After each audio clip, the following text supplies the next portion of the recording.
que me conozcan, o los que me sigan en Instagram, sabrán que mi libro favorito de la serie ferroviaria, sin duda alguna, es Enterprising Engines.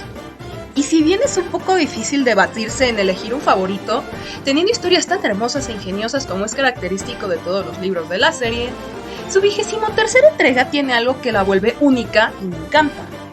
Es un factor de crítica social en el contexto histórico donde se ambienta, que si bien está presente en la mayoría de los libros, ya sea como pequeños guiños, fondo o presente en algún diálogo, Enterprising Engines lo lleva a un punto donde casi es la trama del libro entero. Y me dirán, ahora que te caíste de una locomotora, ¿qué onda? Es un libro para niños, ¿cómo va a ser una crítica social? Y yo les respondo, efectivamente es una historia para niños, pero que de una forma muy inteligente y sutil expone los problemas de Inglaterra de la época, al menos en cuanto al medio de transporte férreo, de una manera que los niños podían hacerse inconscientemente conscientes de lo que ocurría de una manera divertida y sin perder el sentido principal del cuento. Y créanme que eso fue algo más relevante de lo que creen, porque en esos días los ferrocarriles británicos pasaban por unos tiempos muy difíciles. Y hoy en día, eso es algo que podemos apreciar, pues nos permite echar un vistazo a los sucesos pasados posteriormente para conocer su historia. Y es justo lo que hoy les vengo a contar. El contexto histórico por el cual considero que Enterprising Engines podría tomarse como una crítica total al mal manejo del gobierno británico y la manera tan inteligente que es representado en el universo de las locomotoras que hablan, denotándolo en sus diálogos, forma de pensar y hasta de ser, que nos muestra una vez más que Thomas y sus amigos no es solo una serie más infantil del montón, sino que tiene mucho más a profundidad. Sin más que decir, damas, caballeros y locomotoras, comencemos.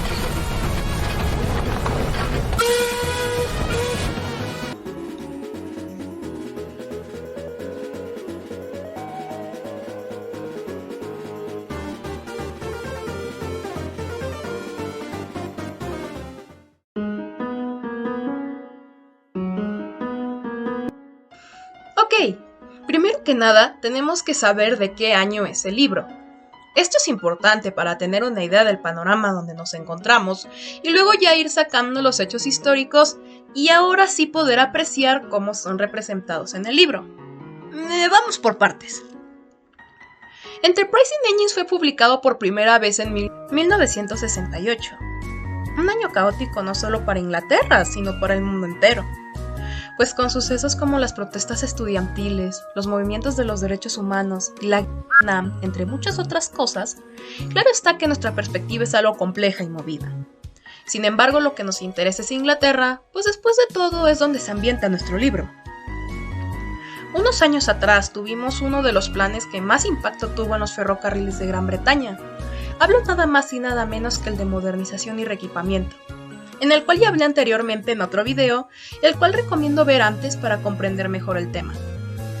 Pero en resumen, este es un plan propuesto en diciembre de 1954 y efectuado poco después, con la intención de recuperar al ferrocarril de un déficit que llevaban años arrastrando, y también poder recuperar esa ganancia de la que tanto se pavoneaban por ser el primer ferrocarril nacionalizado en generarlas. Y mientras la demanda de vehículos de carretera como autos o camiones aumentaba, la de los trenes iba disminuyendo, cosa que le preocupaba al ferrocarril. Además de que seguían atrasados en cuanto a tecnología aproximadamente 30 años, pues seguían ocupando locomotoras de vapor y también produciéndolas, a diferencia de otros países como Estados Unidos, quienes ya manejaban locomotoras diésel eléctricas.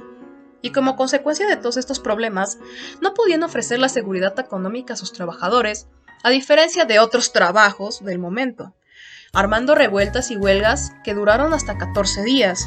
Amén de decir que gracias a todo esto, los costos para ir en tren eran enfermizos.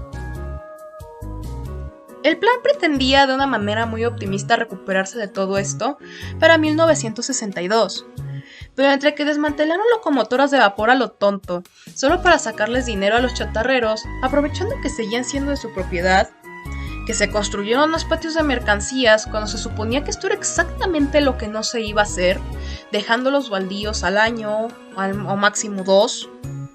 El proceder a hacer la ignoración de proyectos cruciales propuestos de antes de la guerra claramente justificándose con el presupuesto, y la contratación de fabricantes inexpertos para resurtir del nuevo material rodante y de las locomotoras en sí, dando como resultado 14 abominables clases diferentes de trenes completamente incompatibles en todos los aspectos como piezas o frenos, y que para pronto la mayoría ni funcionaban bien, fue lo que llevó a este plan a fracasar, no sin antes haber tirado a la basura 1.200 millones de libras aproximadamente, dejándolos más hundidos de lo que ya estaban.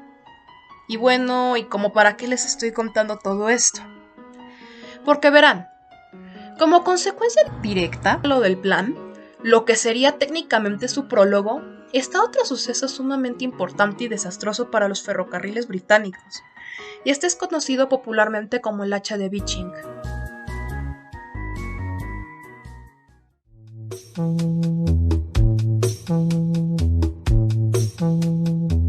Los recortes, o el hacha de Beeching, son el resultado de los reportes titulados The Reshaping of British Railways, publicado en 1963, y The Development of the Major Railway Trunk Routes, publicado en 1965, ambos por el Dr. Richard Beeching, en ese entonces presidente de British Railways. Lo que proponían ambos escritos es bastante controversial, pues decía que 2.363 estaciones y poco más de 8.000 kilómetros de vías fuesen clausuradas. Ay Dios, hasta a mí me dolió, lo peor es que jamás especificó qué hacer con esas rutas después. Y el segundo proponía la clausura de ramales menores, el cambio de tipo de transporte de mercancías, del que se venía manejando de vagones de madera a la hora moderno y estandarizado a nivel global por contenedores, el cambio de nombre de British Railways a British Rails solamente, el cambio de logo a uno más moderno y el tan odiado reemplazo de medio de transporte principal de algunas zonas, que ahora utilizarían autobuses en lugar de trenes. O sea, era el presidente de British Rail y pretendía fastidiar a British Rail, se dedicaba a los trenes y mejor iban a optar por otra cosa.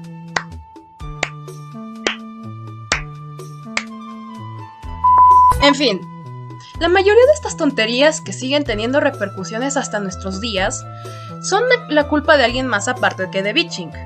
Y todas las pruebas apuntan principalmente al ministro de Transporte de ese entonces, Ernest Marples, quien antes era ministro de Correos y también dueño de una empresa de ingeniería civil llamada Marples Ridgway, de la cual no se deshace hasta 1960, siendo ya ministro y en pleno plan de modernización.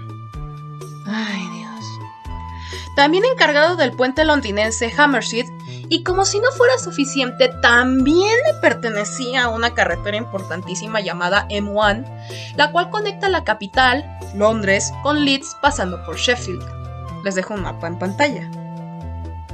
Con toda esta relación que tenía con los vehículos de tipo automotriz, en una época donde la abundancia y la movilidad era el factor principal, es por lo que se cree que hizo la mayoría de lo que hizo con los ferrocarriles, para ganar más dinero y relevancia de una forma muy rata. Aunque no se encontró evidencia de esto. Sí, claro, evidencia.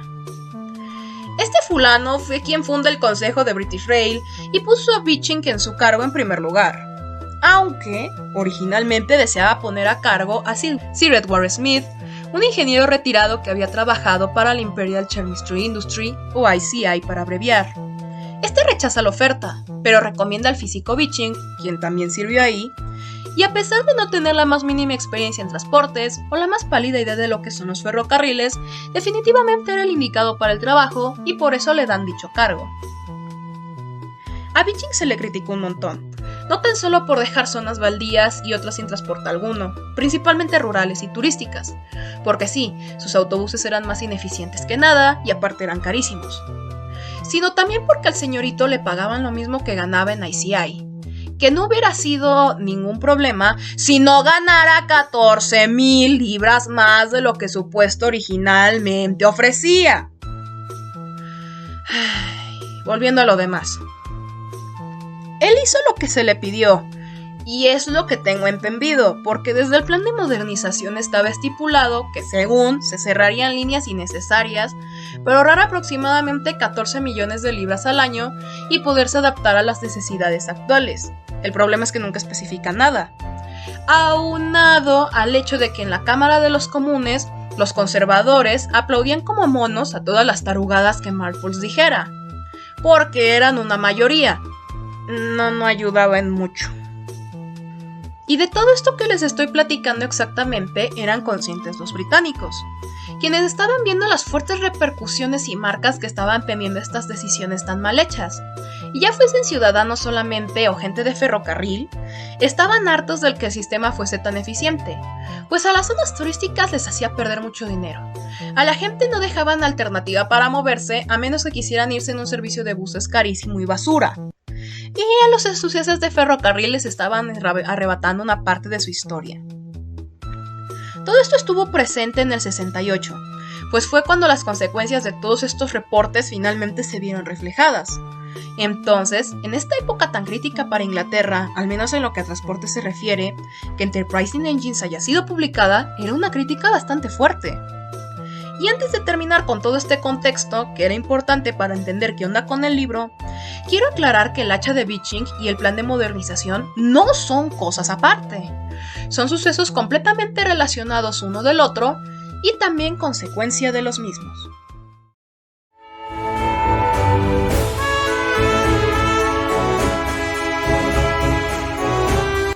Ahora sí, podemos irnos de lleno con la trama de la historia como tal. El libro comienza con una dedicatoria, agradeciendo a alguien llamado Richard, que por lo que tengo entendido era amigo de personal del reverendo Osby. Pero como les venía diciendo, este le agradece por sus fotografías de su viaje a Waterloo, quienes lo inspiraron a la historia Super Rescate, y también menciona al señor Alan Pegler, salvador de la chatarra y dueño de Flying Scotsman por varios años, quien al parecer también tuvo participación en la elaboración del libro. Esto nos lleva a la primera historia, Tenders para Henry, donde se nos presenta a Henry, James y Doc en el cobertizo junto a Gordon, quien está extrañamente triste. Todos no pierden la oportunidad para fastidiarlo, especialmente Henry, diciéndole que tiene su caldera con sedimentos y que ésta le duele. Gordon los ignora y se va por su tren. Ya en el andén, se encuentra con el inspector Gordon, quien le pregunta que qué le pasa, a lo que Gordon responde preguntando si es cierto lo que las Diesels dicen. El inspector le replica con que a qué se refiere. Y en ese momento Gordon contesta que sí es cierto que han acabado con las locomotoras de vapor y todo eso. Obviamente el inspector le dice la verdad y Gordon solo se preocupa preguntando por sus hermanos. El inspector le contesta que solamente le queda uno, lo cual entristece más a la pobre locomotora, aunque no le queda más remedio que irse y llevar su tren.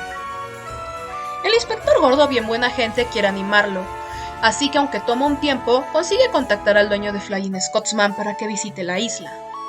Y dicho y hecho, un día saliendo del cobertizo se da cuenta que hay una locomotora de la misma complexión que la suya, solo que con 2 tenders verdes. Para darse cuenta que es nadie más y nadie menos que su hermano. Estos se ponen a hablar y a contarse las nuevas, pues hace años que no se ven, pero en eso Gordon le comenta sobre sus tenders, pues para ellos son una marca de distinción y cree que los lleva por presumir. Scotsman le contesta con pesadumbre que su función es para tener más agua y carbón de reserva, pues el ferrocarril de donde viene se encuentra en un estado deplorable y apenas cuentan con esos recursos. Por otro lado, se nos narra que todas las locomotoras están contentos con la visita del escocés volador. Todas menos Henry, quien está celoso y por eso empieza a fanfarronear con los demás, diciendo que él también debería tener más tenders porque se esfuerza mucho y no sé qué más cosas. El primero que se pierde la paciencia, como era de esperar, será Doc. Sin embargo, lo calla de una manera muy original, pues arma un truco junto con Donald, en el cual hace creer que le pertenecen 6 tenders, pero se hace el inocente diciendo que no sabe qué hacer con ellos. Según piensa regalarse las otras locomotoras como James o el propio Donald, quien la hace de patiño. Henry primero pretende que no le importa, pero al final se los termina pidiendo con emoción. Doc le dice que sí y dónde puede conseguirlos de una forma muy amable, pero en realidad se está muriendo de la risa, pues cayó redondito en el truco. Pues lo que no le contó es que sus tenders están sucios, viejos, rotos y oxidados. Al final Henry llega a la estación con sus tenders, finalmente cayendo en cuenta de la basura que son. Y para sorpresa de nadie, todas las locomotoras que están ahí, incluyendo Scotsman, se ríen de lo ocurrido. Esto nos lleva a la segunda historia, Super Rescate, la cual se ambienta poco tiempo después del relato anterior, donde vemos que Henry se le ha atorado a su regulador, al parecer gracias al peso de los tenders defectuosos. Se siente mal por ello y se reclama a sí mismo ser una locomotora fallida. Para esto llegan dos locomotoras de parte del otro ferrocarril, D199 y D7101, quienes están molestando a todos con que según son muy modernos y cosas de ese estilo. O al menos D199, pues el otro intenta callarlo y ponerlo en su lugar por respeto a las demás locomotoras. D199 ignora a su compañero y sigue fanfarroneando y fastidiando, haciendo que Doc vuelva a perder la paciencia y decida ponerlo en su lugar, diciendo que las Diesels no les interesan sus trenes y solo ruegan por un mecánico. Esto ofende a D199 y se ve indignado por su tren. Volvemos a ver que es del pobre Henry, quien cree que ahora estas Diesels se burlarán de él porque es por estar defectuoso. Lo peor es que sabe que si bien puede funcionar relativamente normal y tiene vapor para ello, hasta que no esté completamente frío no se le puede reparar, dándole más razón para avergonzarse de su persona. Sin embargo, para su sorpresa, D199, que antes se autodenominaba el confiable, se ha averiado y dejado un tren de tanques de aceite en medio de la nada. Cosa que ha molestado al guardavía, por lo que comenzó a decirle lata de spam y que si no se calla la boca y no se lo llevan ya mismo, usará unas latas contra él. Henry, muerto de la risa, se ofrece a llevarlo. Por su lado, D199 espera que su compañero no lo haya visto. Sin embargo, este tiene sus propios problemas, pues sus frenos se están aplicando solos por culpa de un error en sus tubos. Entonces deja su tren de pasajeros varado también, por más que se esforzó por evitarlo. Henry los lleva a los dos juntos gracias a un par de truquillos de su maquinista para que únicamente tenga que tirar del tren y no de ellos como tal, a lo que D199 gruñe, y por su lado, D7101 está muy agradecido y charla un poco con él, quien se sorprende cuando Henry le comenta que estaba dañado. Llegan a la estación algo tarde, pero a pesar de estar molestos por lo sucedido, al final los pasajeros lo festejan tras un par de aclaraciones por parte del inspector Gordon. Bueno, hasta les tomaron una foto. Al final Donald se lleva el tren de carga y Scotsman el trayecto que faltaba de los pasajeros. Ya en la noche se desarrolla la tercera historia, titulada El Escape, donde vemos a Douglas llevando un tren de mercancías nocturno al otro ferrocarril. Pero a la hora de irse, un sonido de siseo de vapor llama su atención, solo para descubrir que es una locomotora de tanque proveniente del ferrocarril Gran Oeste llamado Oliver, quien intenta irse al ferrocarril de Sodor, pero se ha quedado sin agua ni carbón. Aunque no viene solo, trae consigo a Isabel, una vagón, y a Toad, un vagón de cola. Douglas se ofrece a sacarlos de ahí, a lo que Oliver sin chistar acepta. Ambas tripulaciones arman rápido un plan, el cual consiste en quitarle las barras laterales a Oliver, escribirle con un spray la leyenda chatarra y colocar varias etiquetas correspondientes al ferrocarril, además de preparar unos papeles. Luego de eso, ir en reversa en la vía para poder ahorrar tiempo. Las cosas van bien hasta que un grupo de 3 Diesels los descubren y llaman la atención del capataz. Consecuentemente los detienen. La tripulación muestra sus pruebas que acaban de fabricar y también se pasan un poco de listos a la hora de hablar, pero al final los dejan ir. En el camino, Oliver le cuenta que iban avanzando por la noche gracias a guardavías amigables, según sus propias palabras. Sin embargo, no tardó en esparcirse el rumor de que había una locomotora fantasma por ahí suelta, por lo que ponen a varios grupos de Diesels a buscarla. Entonces, todo el equipo se esconde por unos días en un ramal abandonado de una cantera, y la tripulación lo bloquea con ramas y basura para que no los vean. Aunque nunca los encontraron, sí podían oír a las locomotoras que los buscaban, diciendo que aullaban como sabuesos. Luego de eso, una campanita suena en afirmación. Ahí es donde le cuenta la forma que tiene de comunicarse con Isabel, su vagón, que es por medio de su campana. Al final, justo cuando iba a comentarle también sobre Toad, estos llegan a la isla sanos y salvos, por lo que cuelan a Oliver en los talleres, todo el grupo le agradece y Douglas regresa a los cobertizos justo al amanecer. Lo que nos lleva a la última historia, el Pequeño Oeste, donde se nos muestra el paradero de todos los personajes.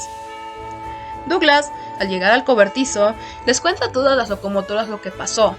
Henry, Gordon, Doc, James y su hermano le insisten que tienen que avisarle al inspector Gordo, porque Oliver aún corre peligro y entre más tiempo pase será peor. El 10 está nervioso, pero resulta que el inspector aparece para asignarles a cada quien su trabajo, donde todos aprovechan la oportunidad para decir que necesitan a otra locomotora. El inspector les contesta que dará otra oportunidad a 7101, es decir, la diésel amable.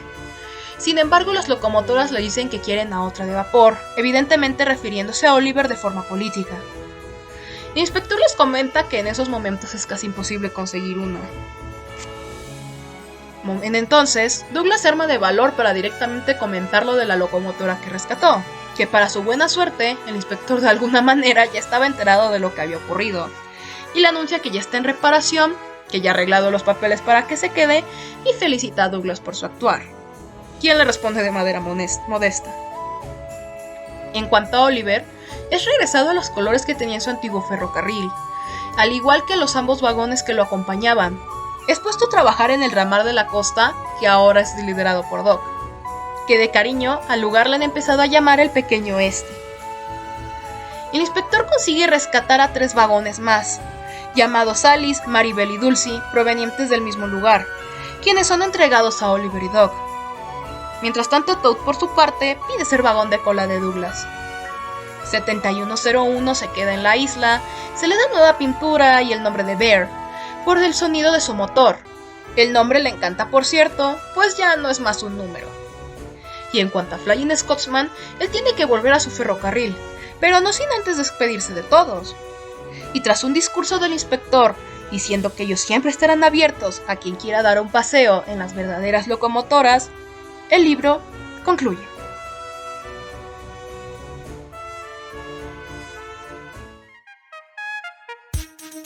Ya con el contexto que les he mencionado, notar los aspectos de crítica del libro es algo que ocurre casi en automático. Y en base a eso iremos sacando nuestras propias conclusiones que les iré mencionando a forma de ejemplos. Para empezar, desde la segunda página tenemos a Gordon con su frase "Sigo pensando en el terrible estado del mundo", que no tendría sentido si sabemos que el país se encontraba en sus momentos más estables, al menos en cuanto a lo económico. Sin embargo, él se refiere al mundo que ellos conocieron, su mundo, las vías, el cual en ese momento estaba en un estado muy crítico. O donde Flying Scotsman le aclara que no lleva el doble tender por presumir, sino porque en su ferrocarril no hay agua ni carbón y que él tiene suerte de tener a alguien que sí sabe manejar ferrocarriles. Una crítica directa a British Rail, pues entendemos que el otro ferrocarril es el nombre clave de BR. La actitud creída de D199, donde piensa que es superior a las de vapor, cuando claramente es un modelo defectuoso e inútil. El vivo reflejo de la actitud que tomó la administración del momento, y si consideramos el canon de las historias, donde nuestras estimadas locomotoras poseen vida, se podría tomar como la idea que les ha vendido su ferrocarril.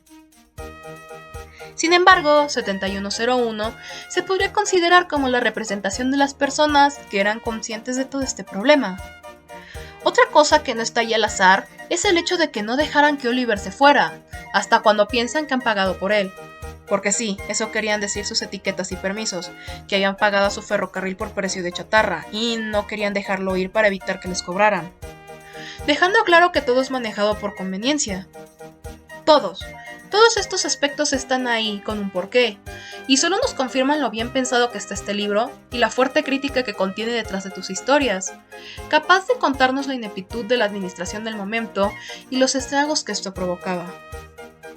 Es algo que se me hace importante resaltar, pues suele pasar un tanto desapercibido el amplio panorama que suele abarcar de una forma tan inocente y hasta emocionante, pudiendo sacar a flote todos los problemas que el medio de transporte arrastraba en dicho país. Y que se haya lanzado en pleno apogeo de todo esto, nos confirma que es una completa crítica social hecha y derecha. ¿Qué les pareció? ¿Cuál es su libro favorito de la serie ferroviaria? ¿Sabían toda la crítica que escondía Enterprising Engines? Los leo en los comentarios. Como siempre, espero que les haya gustado. No olviden suscribirse y darle like. Soy Lidmi, la chica del ferrocarril, y sin más que decir, me despido. ¡Chao!